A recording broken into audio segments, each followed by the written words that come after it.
사십시다. 오늘 말씀은 이제 다윗이 하나님의 법궤를 모셔오는 과정에서 일어나는 일입니다. 오늘 내용을 보면 다윗은 참으로 임금인데도, 물론 저 다음 주쯤 가면 자기 부인한테 지적도 받습니다만은, 이렇게 정말 우리말로 말하면 체면과 채통이 있을 텐데, 오늘 이 내용 속에 나타나는 다윗은 마치 엄마 앞에 재롱떠는 아이 같은 모습을 보게 됩니다.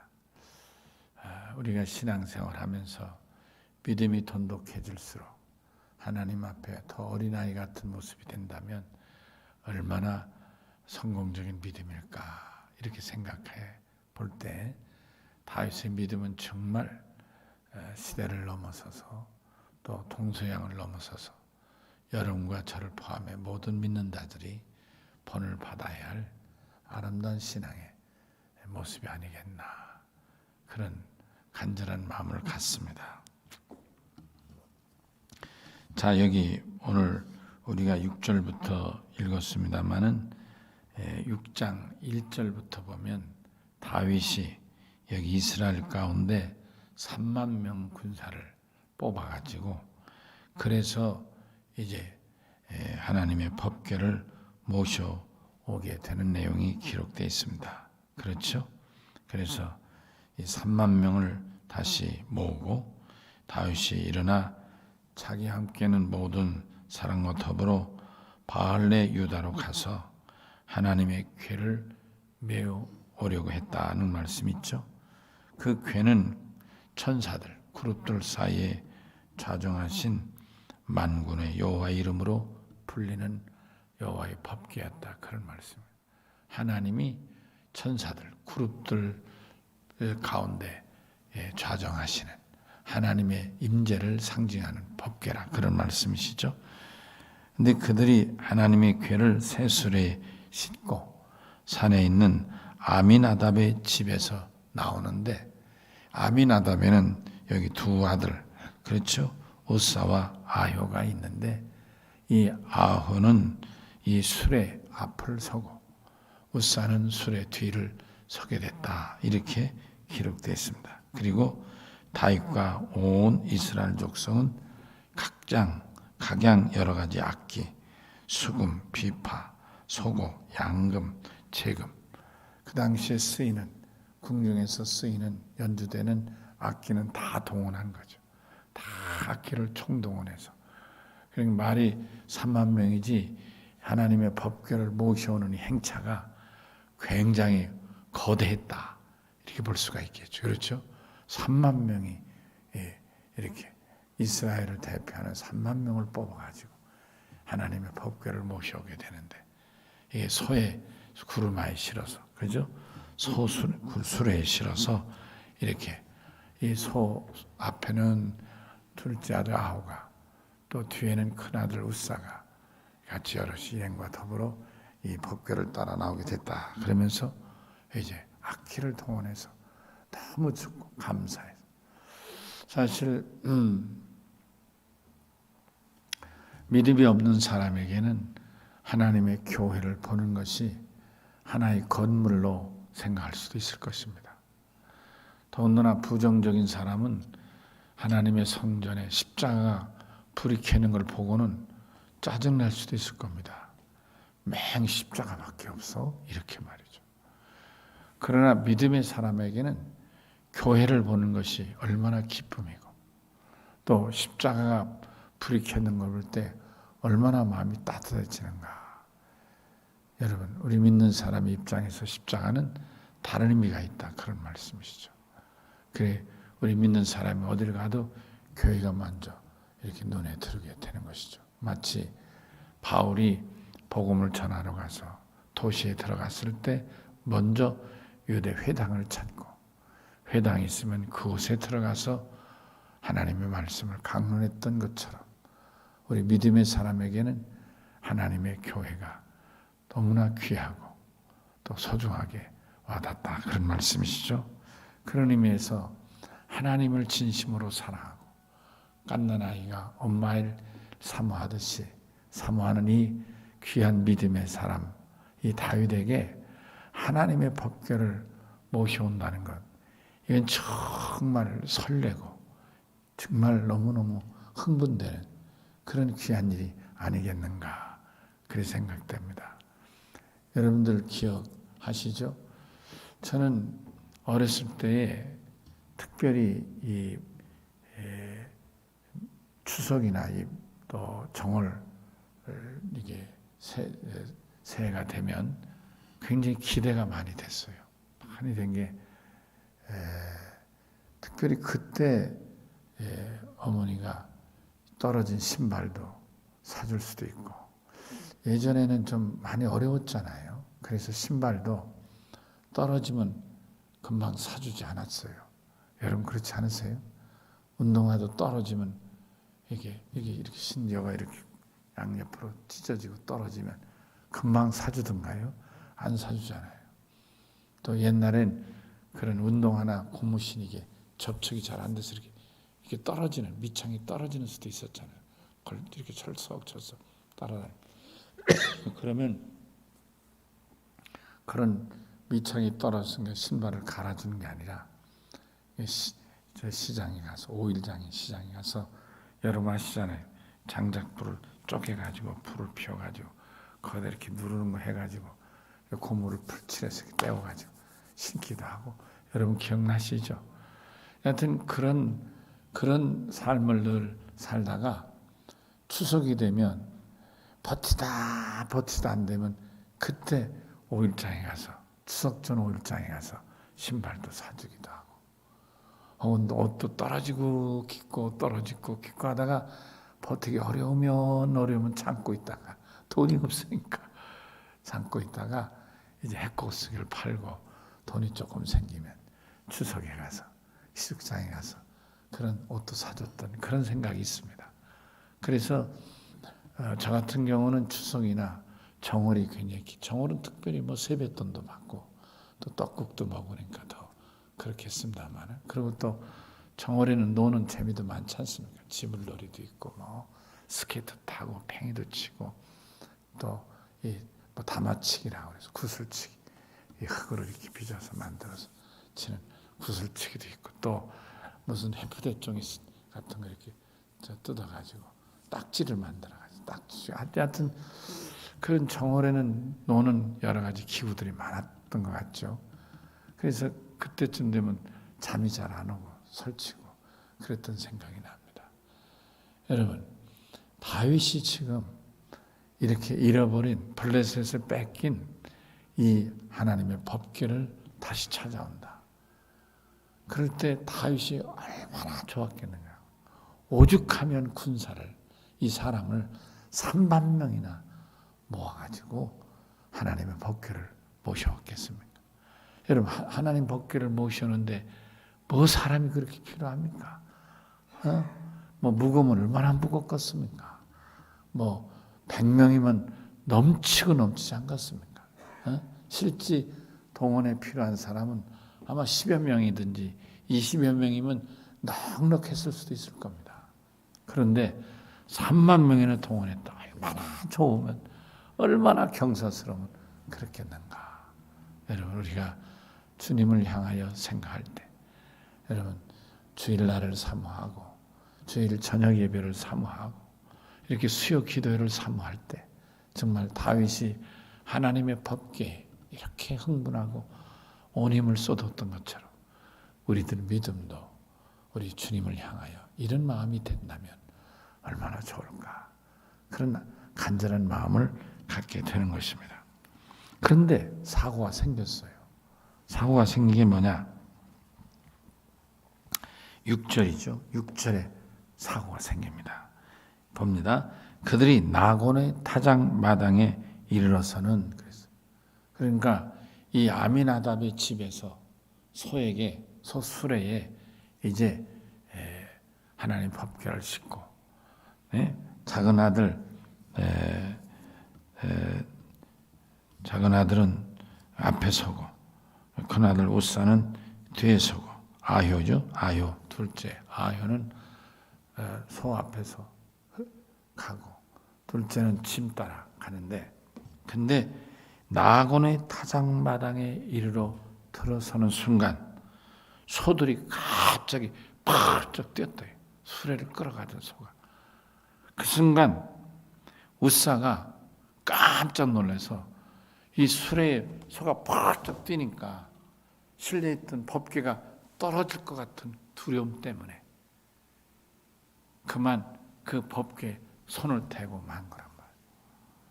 붙들었어요. 떨어지지 않게 하려고. 그럴 수 있잖아요. 여러분, 그래야 되는 거 아니에요? 하나님 법궤가 소가 갑자기 펄쩍 뛰어가지고 땅바닥에 내동물판인데 그걸 어떻게 맘대로 해라 떨어지면 떨어지고 그럴 수는 없잖아요. 그래서 우사가 얼른 법궤를 붙잡아서 이 하나님의 궤가 떨어지지 않도록 했다, 그런 말씀. 근데 문제는 여기 7절입니다. 여호와 하나님이 우사가 잘못함으로 말미암아 진노하죠. 이 우사가 뭘 잘못했죠? 여러분, 우사가 뭘 잘못했죠? 아니, 소가 펄쩍 뛰어서 하나님의 법궤가 불러 떨어질 판에 얼른 붙잡아서 다행스럽게 하나님의 법궤가 떨어지지 않도록 지켰는데, 근데 성경은 우사가, 여호와 하나님 우사가 잘못해서 진노하시고 그를 거기서 치시니 그가 거기 하나님 궤 곁에서 죽으니라. 여러분, 놀랍지 않습니까? 여러분, 지금 여러분하고 저가 지금 얘기를 나눈 우사의 행위는 뭐냐? 인간적인 행위였다, 그런 말씀이죠. 놀랍죠? 하나님은 어떤 분이시라고요? 전능하신 하나님이시라고. 전능하신 하나님이, 그래 소가 펄쩍 뛴다고 하나님이 계신 법궤가 땅에 뒹굴 리가 없다, 그런 말씀. 전능하신 하나님. 그러니까 소가 펄쩍 뛰어서 그래서 수레가 이렇게 올라서니까 솟구치니까 거기에 실려 있던 법궤가 떨어질 것은 우사나 여러분과 저와 같은 당연히 우리 경험칙으로, 경험상으로, 소위 요즘 많이 쓰는 노하우에 의해서 경험상으로 당연히 이 법궤가 떨어질 것 같으니까 떨어지지 않도록 붙잡은 거라. 여러분, 놀랍죠? 여기서. 근데 하나님은 칭찬하고 잘해야 되는데 오히려 잘못했다고 진노하시고, 심지어는 우사가 그 궤 곁에서 죽게 됐다, 그런 거예요. 야, 이거 참 놀라운 일이 벌어지게 된 것입니다. 여러분, 우리가 믿음의 사람인데요. 여러분과 제가 믿음의 사람인데요.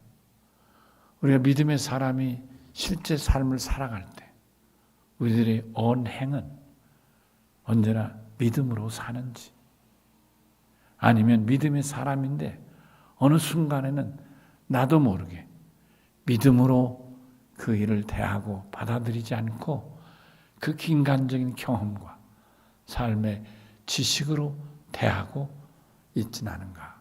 오늘 이 말씀을 돌이켜 자신에게 적용해 볼 수 있으면 좋겠습니다. 여기서 잘못은 뭐겠어요? 두 가지죠. 첫째는 하나님에 대한 믿음의 부족이죠. 하나님은 전능하신 분이시니까 우사가 손을 안 대도 하나님은 당신이 어떤 상황에서도 그 법궤에 계신 하나님은 법궤를 좌정시키시고 지키셨을 거라, 그런 말이죠. 여러분, 성경에 우리가 그런 걸 찾아볼 수 있잖아요. 마가복음 5장이죠. 4장인가요? 그 광풍이 불 때, 그렇죠? 광풍이 불 때, 그럴 때 제자들은 다 그 파도에 빠져 죽을 줄 알았잖아요.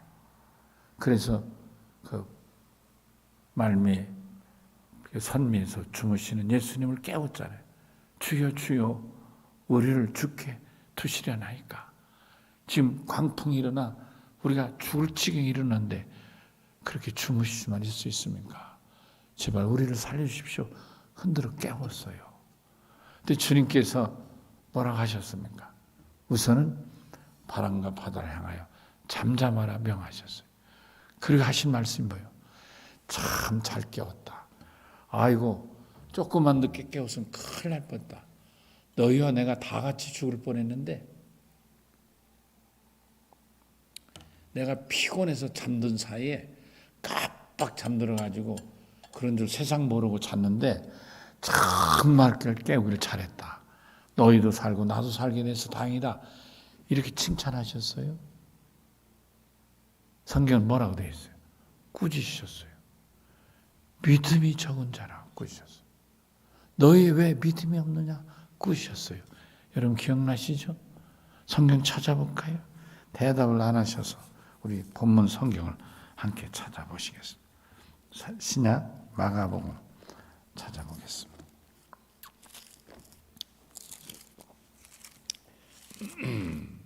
마가복음 4장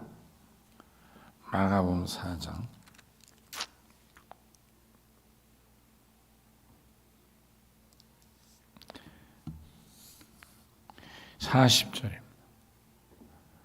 우선 급한 대로 예수께서 39절부터 읽을까요? 시작.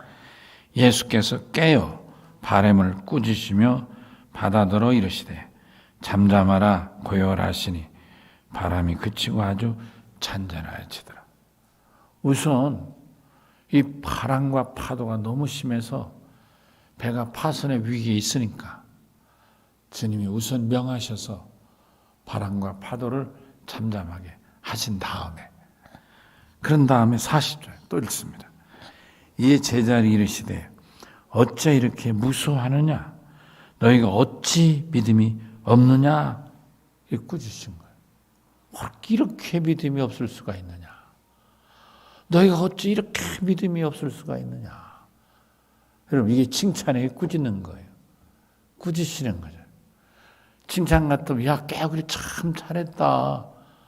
아타 했으면 하마터으면 너희와 내가 다 같이 물속에 죽을 뻔했는데 깨워서 다행이다. 이렇게 이게 칭찬이지.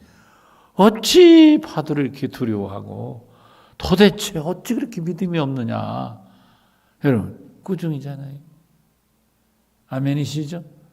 예, 마땅히 제자들은 주무시는 예수님을 깨운 거예요. 살아남기 위해서.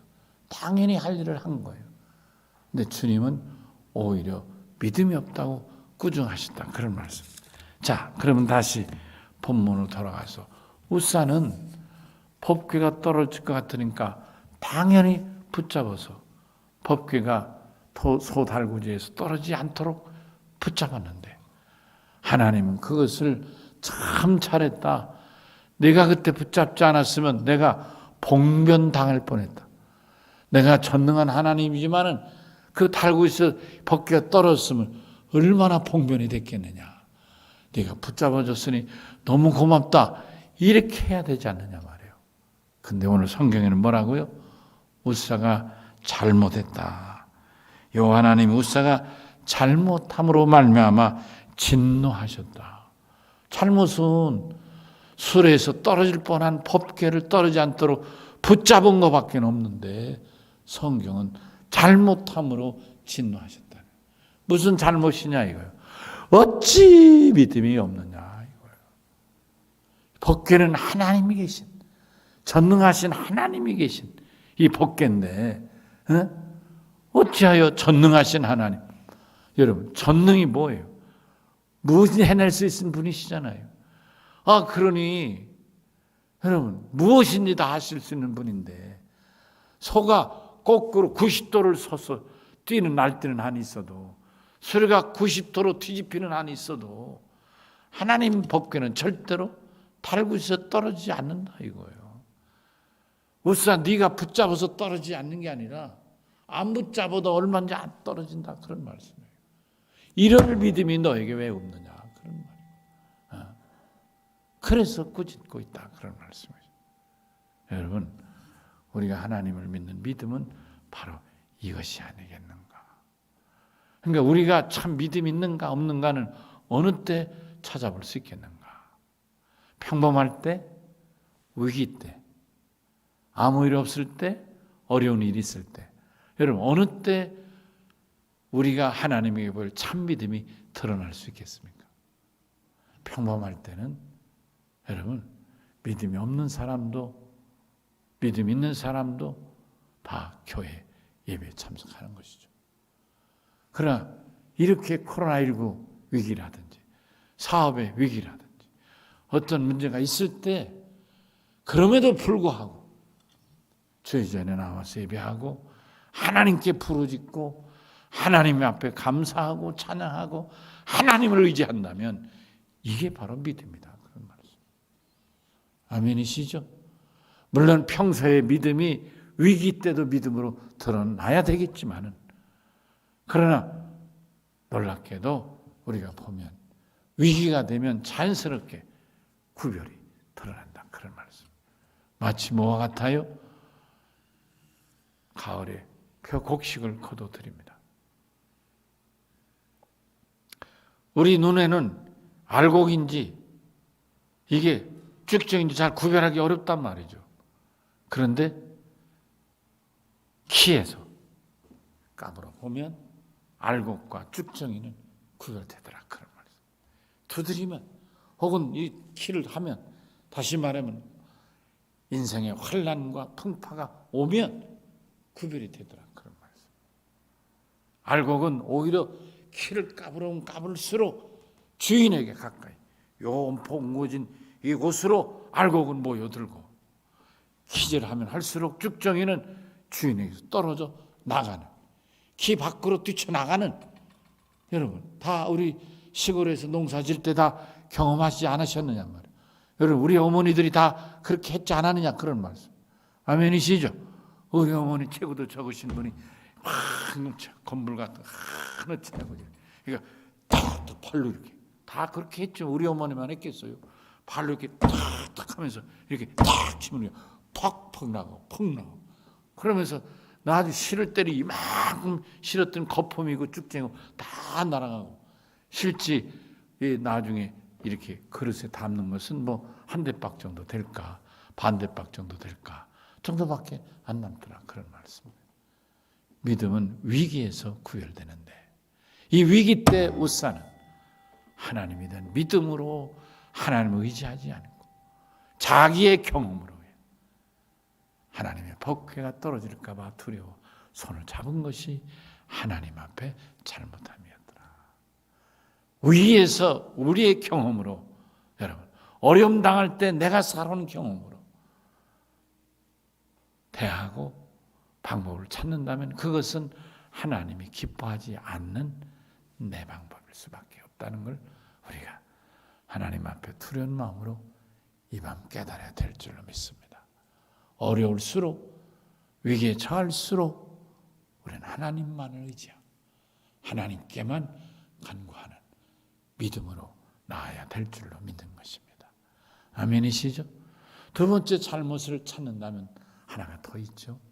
하나님은 거룩하신 분이신 거예요. 죄가 없으신 분이신 거예요. 깨끗하신 분이신 거예요. 성결하신 분이신 거예요. 색으로 말하면 하얀색이고 투명색이다. 그런 말씀. 우리 인간은 죄인인 거예요. 색으로 말하면 검은색이란 말이에요. 아주 더러운 색이라 그런 말. 흙 묻은 색이라 검은색이란 말. 그러니까 죄인이 거룩하신 하나님 법궤에 손을 댔으니 용서받을 수 없는 죄를 범하게 됐다. 무슨 얘기입니까? 이스라엘이 뭡니까? 법궤가 있는 게 이 지성소 아닙니까? 지성소에는 아무도 들어갈 수 없어서 칸막이를 하지 않았더냐 그럼. 왜요? 죄인이니까. 어느 누구도 사람은 다 죄인이니까. 제사장도 죄인이고 다 죄인이니까 그래서 지성소에 천을 휘장해서 하나님 계신 법궤에 가까이 못하겠다 그런 말입니다. 여러분 그러시죠? 만약 그럼에도 불구하고 누가 불쑥 회장을 열고 법궤 안에 찾아가면 그는 즉사하는 거예요. 왜?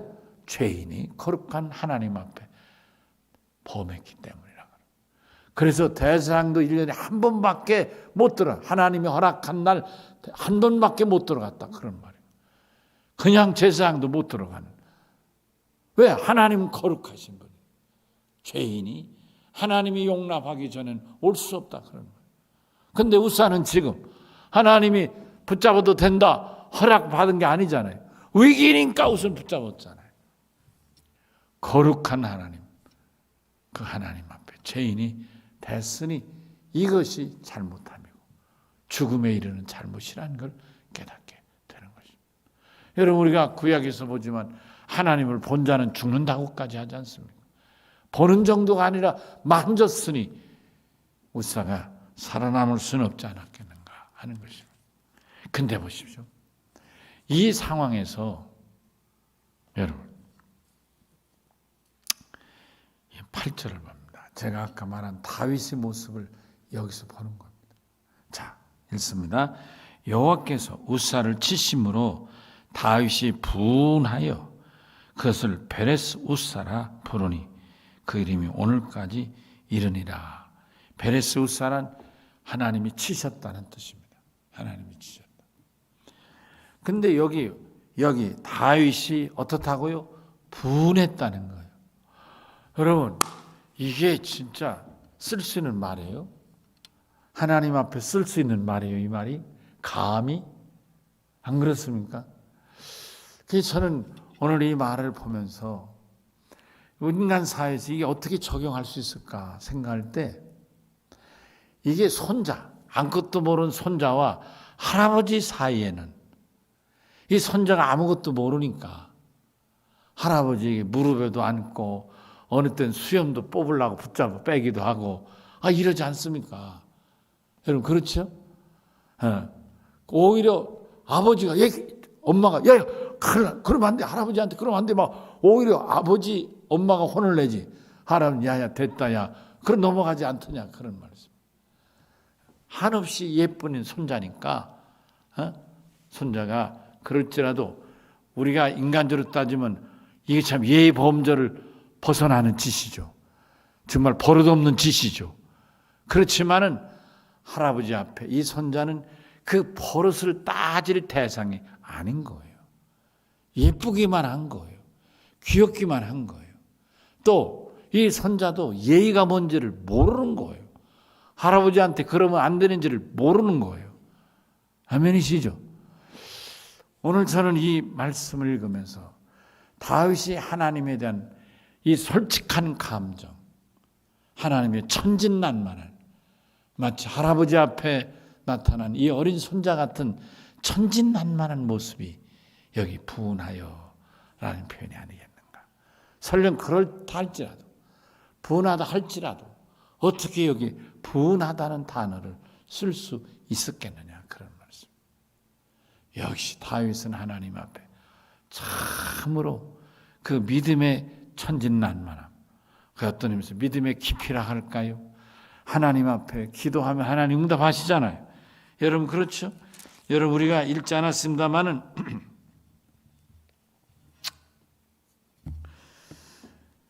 얼마나 하나님 앞에 다윗이 친밀한가?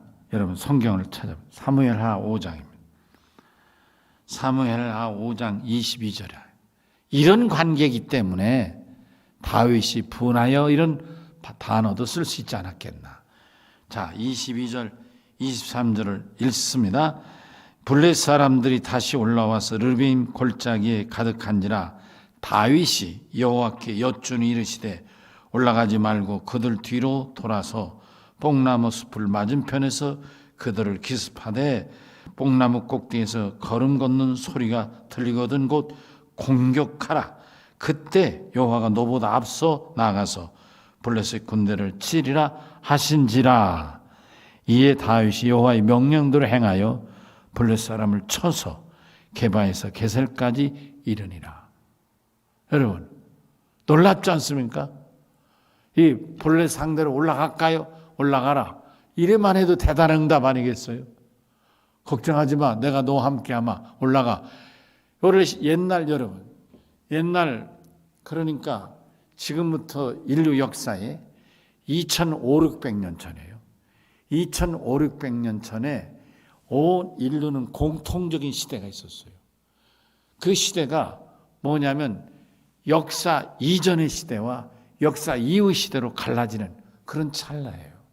그러니까 여러분, 우리가 잘 아는 소크라테스나 고홍자나 석가나 이 사람들이 다 어느 시대 사람이냐면 역사 이후로, 역사 이전 시대가 아니고 역사 이후의 사람들인 거예요.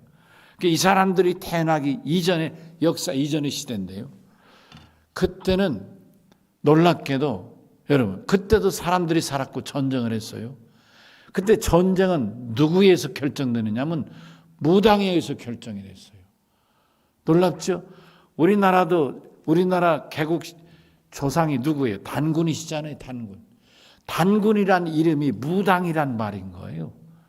그러니까 인류 역사에 여러분, 이렇게 오랜 예전에는 이 모든 어떤 권력 행사가 무당에게서 있는데, 왜 무당에게 있었느냐? 무당이 신의 말을 들으니까 무당에게 있었다. 놀랍죠, 여러분? 자, 그렇다면 오늘 이 다윗이 다시 본문으로 돌아와서 다윗이 하나님 앞에 다 올라가라만 해도 좋은데, 하나님은 전략에 대해서 구체적으로 돌아가서 기습하고 어떻게 하라, 그리고 너희보다 내가 먼저 가마, 뭐 이런 얘기들을 쭉 해주면 너무 자세하게. 여러분, 전쟁에 나갈 때 자기가 믿는 신이 이렇게 직접 구체적으로 이렇게 자세하게 하는 그 신이 어디 있겠어요? 여러분, 그럼 얼마나 신이 나겠어요? 안 그렇습니까, 여러분? 여러분, 그런 경험 있으세요? 혹시 기도하면 중이든 예배를 드리는 중이든 혹시 찬송을 하는 중이든 혹은 특별 금식 기도를 하는 중 어느 때에 여러분, 하나님이 여러분에게 대화가 되고 하나님과 대화가 되고 하나님이 가까이 오셔서 혹시 여러분에게 위로도 해주고 혹시 이렇게 품어도 주시고 그러면서 여러분에게 말씀하시고 격려해 줬던 경험이 혹시 있으십니까? 여러분, 그런 경험은 일생을 잊을 수 없고, 여러분 아멘 합시다. 그런 경험만 생각하면 하나님 외에 다른 생각할 수가 없는 거예요. 내가 힘들고 어려워도 그 생각하면 다 힘이 나는 거예요. 아멘 합시다. 아멘. 내가 어렵고 힘들 때, 부르실 때 하나님이 나를 찾아오셔서 나에게 이렇게 말씀하시고 나를 감싸주시고 나와 동행하시고 나를 약속하셨는데, 이 생각이 나면 내가 피곤하고 지치고 힘들어도 다시 일어나게 된다. 하물며 이 전쟁터에서 이렇게 해서 약속한 대로 대승을 거둬가 땅을 여기 게벨에서 게셀까지 싹 다 플랫을 무찌르고 땅을 차지했다고 할 때, 하나님이 말씀하신 대로 전쟁에 대승하고 땅을 차지했으니 이 다윗이 얼마나 기쁨이, 얼마나 대단했겠느냐. 다시 말하면 하나님과 다윗의 관계는 특별한 관계였다, 이 말씀이에요. 그러니까 여기 분하여 이런 표현도 가능하지 않았겠다. 그리고 이런 다윗을 하나님은, 그 하나님이 진노하심에 대해 다윗이 두려워서 모셔드리기를 두려워가지고, 어이구 이러다 이거 누구 사람 죽을 거 아닌가 해가지고 오다가 어디에 모셨다고요? 오벳에돔의 집에 모셨는데, 거기에 석 달을 모셨더니 하나님이 그 모신 오벳에돔 다장마당에 모셨는데 오벳에돔이 그렇게 복을 주셨다는 게 오늘 여러분과 같이 읽은 말씀이라. 자, 결론이죠. 누가 복을 받아요? 하나님을 모신 자가 복을 받는 거예요. 아멘 합시다. 누가 복을 받는다고요? 하나님을 모신 자가 복을 받는 거예요. 여러분, 우리가 예배를 드린다는 게 뭐예요? 하나님을 모시는 행위인 거예요. 아멘 합시다. 아멘. 바로 이게 하나님을 모시는 거예요. 예배란 말 자체는 하나님께 경배한다, 그런 뜻이잖아요. 물론 영어 단어는 worship이란 말인데, 하나님을 하나님으로 두려워 인정해 드리는 예식, 그게 예배라, 그런 말이에요. 하나님이 살아계시고 전능하신 그 하나님은 마땅히 영광과 존귀를 받으실 분입니다 하고 예를 바쳐 섬기는 것을 예배라, 이렇게 말해요. 배라는 게 엎드릴 배자지 않습니까? 아멘이시죠? 예를 갖춰 엎드리는 것이 예배라 그런 말인 거예요. 그걸 영어는 worship이라는 단어로도 쓰지만 서비스라는 단어로도 쓰는 거예요. 하나님을 섬긴다. 하나님을 섬기는, 하나님 이름을 높이고 하나님의 말씀을 귀히 여기고 듣고 받아들이고, 그래서 하나님을 섬기는 것을 예배를 한다 그런 말씀. 아멘. 그럴 때 여기 본문에 보세요. 오베데돔에 하나님을 모셨더니 이 오베데돔의 집이 복을 받았다 그런 말씀. 여러분, 우리가 일생 살면서 우리 믿는 이가 할 일은 뭡니까? 복을 받는 일이 아니냐 이 말이에요. 그렇잖아요. 다 복 받아야 되지 않겠어요? 복 받는 길은 하나님을 모시는 일.